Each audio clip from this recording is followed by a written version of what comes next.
प्रिय व्यूअर नमस्कार। इस वीडियो के माध्यम से हम यह जानेंगे कि राजस्व एवं भूमि सुधार विभाग के द्वारा बिहार दाखिल खारिज अधिनियम 2011 की धारा 6 सब क्लॉज 12 में उल्लेखित सक्षम न्यायालय एवं लंबित वादों की स्पष्ट व्याख्या की गई है।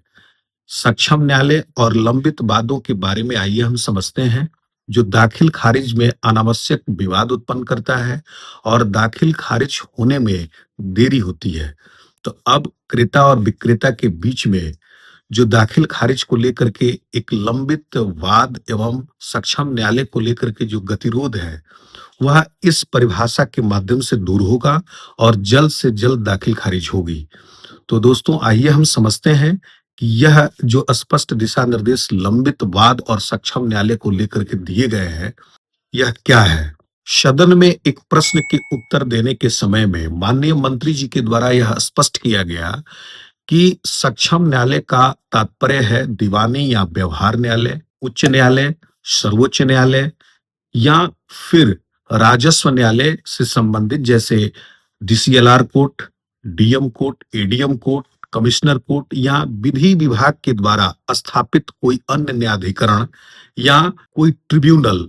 लंबित वाद की जो परिभाषा दी गई है उसमें यह बताया गया है कि अगर उस वाद का एडमिशन हो गया हो या किसी तरह की नोटिस निर्गत की गई हो, स्थगन आदेश हो या फिर किसी भी तरीके का कोई न्यायालय के द्वारा उस वाद को लेकर के पत्र निर्गत किया गया हो, आदेश दिया गया हो, तभी लंबित वाद माना जाएगा। मात्र आपत्ति देने और किसी भी तरह का कोई आदेश निर्गत नहीं होने की स्थिति में वह लंबित वाद की श्रेणी में नहीं माना जाएगा। और दाखिल खारिज की जो प्रक्रिया है वह नियमानुसार चलेगी। इसमें किसी भी प्रकार का लंबित वाद या सक्षम न्यायालय में वाद प्रक्रियाधीन होने का बात नहीं समझा जाएगा।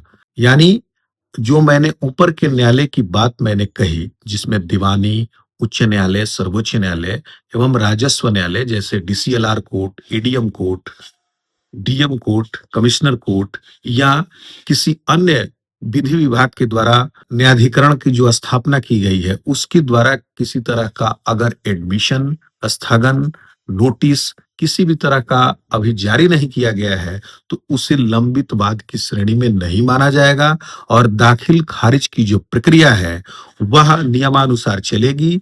उसमें किसी भी प्रकार की कोई बाधा उत्पन्न नहीं होगी।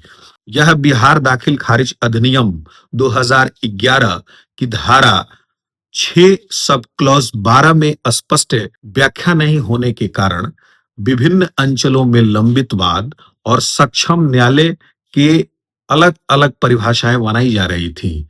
इसमें एक समतुल्य परिभाषा बनाए जाने के लिए इसका स्पष्ट गाइडलाइन अब प्रधान सचिव के द्वारा जारी किया गया है, जिसका अनुपालन की अपेक्षा की गई है।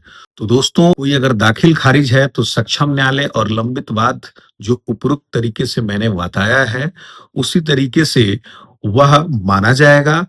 अन्य की स्थिति में दाखिल खारिज की जो प्रक्रिया है वह नियमानुसार की जाएगी। इससे दाखिल खारिज में अनावश्यक देरी नहीं होगी और समय से क्रेता अपने दाखिल खारिज को संपन्न करा पाएगा।